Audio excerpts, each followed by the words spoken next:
आदी वस्तू ब्रह्म, निर्गुण व निराकार आहेत. प्रपंचामध्ये 3 गुणांना अनुसरून त्यांच्या 3 मूर्ती झाल्या, ब्रह्मा, विष्णू आणि महेश.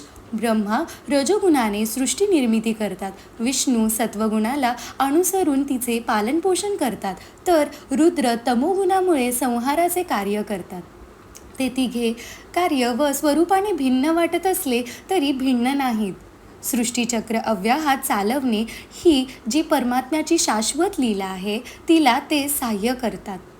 हे तीनही देव कारण परत्वे अवतार घेऊन पृथ्वीचा भार उतरवतात. भक्तांच्या रक्षणासाठी भगवान विष्णूंनी 10 अवतार घेतले. ती कथा अशी आहे. एकादशीचे व्रत करणारे अंबरीश नावाचे ब्राह्मण सर्व काळ हरिचिंतन करत असत. त्यांची व्रतनिष्ठा सर्व श्रुत होती. एकादशी व्रत करणारे द्वादशीला भोजन करतात. त्यावेळी पारणी फेडण्याआधी कोणी अतिथी घरी आल्यास आधी त्याला भोजन देऊन मगच आपण जेवावे असे शास्त्र सांगते. एके दिवशी दुर्वासांनी त्यांची परीक्षा घेण्याचे ठरवले आणि त्यांचे व्रतभंग करण्याच्या उद्देशाने ते मुद्दाम द्वादशीला त्यांच्या घरी आले. त्या दिवशी द्वादशी तिथे घटकाभरच होती. पारणे करायचे तर तेवढ्या अवधीत अन्नग्रहण करणे क्रमप्राप्त होते.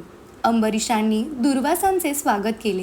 त्यानंतर दुर्वास ऋषी स्नान, देवतार्चनादी नित्य अनुष्ठानासाठी नदीवर जाण्यास निघाले. तेव्हा अंबरीशांनी आपली अडचण सांगून त्यांना भोजनासाठी लवकर येण्याची विनंती केली, पण ते आलेच नाहीत. शेवटी व्रतभंग होऊ नये म्हणून त्यांनी नुसते तीर्थ घेऊन पारणी केली.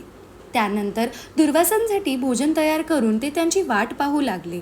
तेवढ्यात त्यांचे आगमन झाले. त्यांनी अंबरीशांकडे रागाने पाहिले व म्हणाले, तुम्ही अतिथीला न घेताच भोजन केलेत. या माझ्या अपमानाबद्दल तुम्हाला सर्व योनींमध्ये जन्म घ्यावे लागतील. ती शापवाणी ऐकून त्यांना रडू आले. तेव्हा आपल्या भक्तांची केविलवाणी अवस्था पाहून भगवान विष्णू तिथे प्रकट झाले.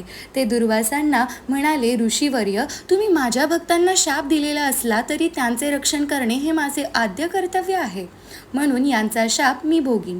दुर्वास महाज्ञानी होते. पुढील काळात दुर्जनांना शासन करून भक्तांचा उद्धार करण्यासाठी भगवंतांना अवतार घेणे सोयीचे व्हावे, म्हणून हा शाप निमित्त होऊ शकतो. हे लक्षात घेऊन ते म्हणाले, प्रभू, परोपकारासाठी शाप भोगताना तुम्ही विविध स्थानी आणि विविध योनीत एकूण 10 अवतार घ्या. त्यानंतर विष्णूंनी मत्स्य, कुर्म, वराह, नरसिंह, वामन, परशुराम, राम, कृष्ण व बुद्ध असे क्रमाने 9 अवतार घेतले. पुढे कल्की नावाने 10वा अवतार होणार आहे. आता तुम्हाला दत्तावताराची कथा सांगतो, ऐका. अवधूत चिंतन. श्री गुरुदेव दत्त, श्री गुरुदेव दत्त, श्री गुरुदेव दत्त. श्री स्वामी समर्थ.